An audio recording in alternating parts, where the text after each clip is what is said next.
Bonjour à toutes et à tous et merci de votre fidélité à ce rendez-vous quotidien. S'il peut nous arriver d'importuner et de déranger une personne, comme c'est le cas dans la parabole de l'Évangile de ce jour, nos prières n'importuneront jamais le Seigneur. C'est lui-même qui nous le dit. Moi, je vous dis, demandez, on vous donnera, cherchez, vous trouverez, frappez, on vous ouvrira. Dans le livre des Actes des Apôtres, qui nous parle des débuts de la vie des premières communautés chrétiennes, nous lisons « Tous, d'un même cœur, étaient assidus à la prière, avec des femmes, avec Marie, la mère de Jésus, et avec ses frères. » La prière est une attitude centrale de la vie spirituelle, autrement dit, de la vie dans l'Esprit Saint. Elle nourrit et éclaire la foi, notre confiance en Dieu. Elle est un remède contre le découragement. Elle est une force pour vivre la mission. Elle est un puits, une oasis d'où je tire ma vie. Elle est ce lieu tout intérieur où je prends conscience que je suis aimé et que je suis capable d'aimer. C'est pourquoi Jésus dit « Il faut toujours prier et ne jamais s'interrompre ». Combien de fois voyons-nous Jésus se mettre à l'écart pour prier son Père, soit pour le louer, le remercier, soit pour demander de la force, du courage, soit pour demander le discernement avant une décision, soit pour entendre les paroles de son Père, être en sa présence, tout simplement, la prière dans le secret du cœur. Il y a aussi la prière ritualisée, comme celle des monastères, qui est de plus en plus d'ailleurs pratiquée aujourd'hui par tous les chrétiens, la prière des psaumes, la prière de l'office. Il y a bien sûr l'Eucharistie qui est comme l'extension de la prière du Christ.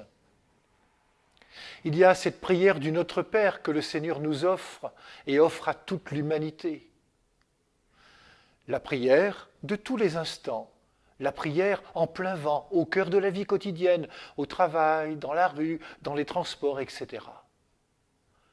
La prière est un acte gratuit qui nous fait entrer dans le projet d'amour du Seigneur. Dans la prière, j'apprends à le connaître et je découvre que je suis connu de lui. Elle est un échange de confidence entre Dieu et l'humain. Elle nous permet d'accueillir le don de Dieu et d'approfondir ma vocation, ce pourquoi je suis fait, et la force de l'accomplir. La prière m'unifie, elle me permet de vaincre en moi la division, elle est réconciliatrice. Priez, dit Jésus, pour ne pas entrer en tentation. La prière chrétienne s'adresse au Père par le Fils dans l'Esprit. Elle est trinitaire. Osons frapper à la porte du cœur de Dieu. Elle nous sera toujours ouverte, car Dieu ne cesse d'aimer. Je vous laisse avec ce texte magnifique de Didier Rimaud, Père du premier mot. Bonne journée à toutes et à tous, et prenez bien soin de vous et des autres.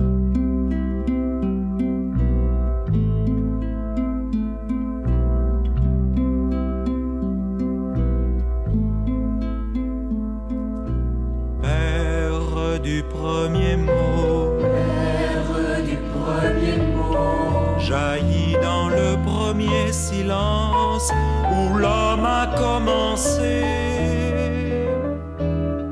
Entends monter vers toi comme en écho, comme en écho, nos voix mêlées au chant que lance ton bien-aimé.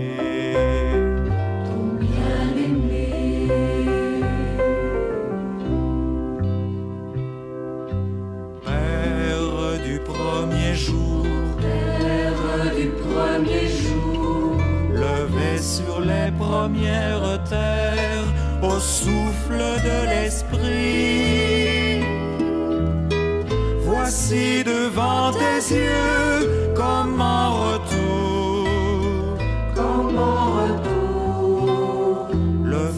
qui prend au cœur les frères de Jésus-Christ.